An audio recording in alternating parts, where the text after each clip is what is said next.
আমাৰ বিশেষজ্ঞসকলৰ পৰামৰ্শৰ বাবে মন্তব্য বাকচত গৃহ নিৰ্মাণ সম্পৰ্কীয় আপোনাৰ প্ৰশ্ন সোধক আৰু গৃহ নিৰ্মাণ আপডেটৰ বাবে আমাৰ চেনেলটো সাবস্ক্ৰাইব কৰক আৰু বেল আইকনত ক্লিক কৰক পূজা ঘৰটো আপোনাৰ ঘৰৰ এটা গুৰুত্বপূৰ্ণ স্থান ইয়াৰ নিৰ্মাণৰ বিষয়ে কিছুমান কথা বুজি লওঁ আহক প্ৰথমে ঘৰৰ স্থান অনুসৰি পূজা ঘৰৰ বাবে ঠাই নিশ্চিত কৰক কম স্থানত আপুনি কেৱল কংক্ৰিটৰ শেলফ বনাব পাৰে নাইবা সাজি থোৱা মন্দিৰ বহুৱাব পাৰে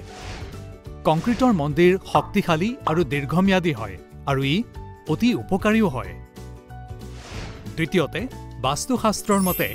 উপাসনাৰ বাবে সৰ্বশ্ৰেষ্ঠ স্থান উত্তৰ-পূব কোণ বুলি গণ্য কৰা হয়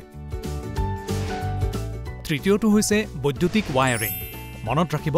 যে পূজা ঘৰৰ পৰা বৈদ্যুতিক উৎসবোৰ আঁতৰাই ৰাখিব যাতে চাকি জ্বলোৱাৰ ফলত কোনো দুৰ্ঘটনা নহয় চতুৰ্থ সদায় অগ্নি প্ৰতিৰোধী সামগ্ৰী ব্যৱহাৰ কৰিব যেনে বগা মাৰ্বল এইবোৰ আজিকালি যথেষ্ট প্ৰচলিত পঞ্চমতে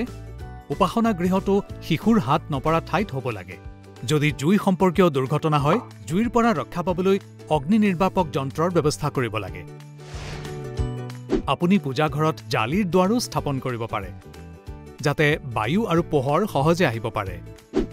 গতিকে এইবোৰ আছিল পূজা ঘৰৰ বিষয়ে কিছুমান কথা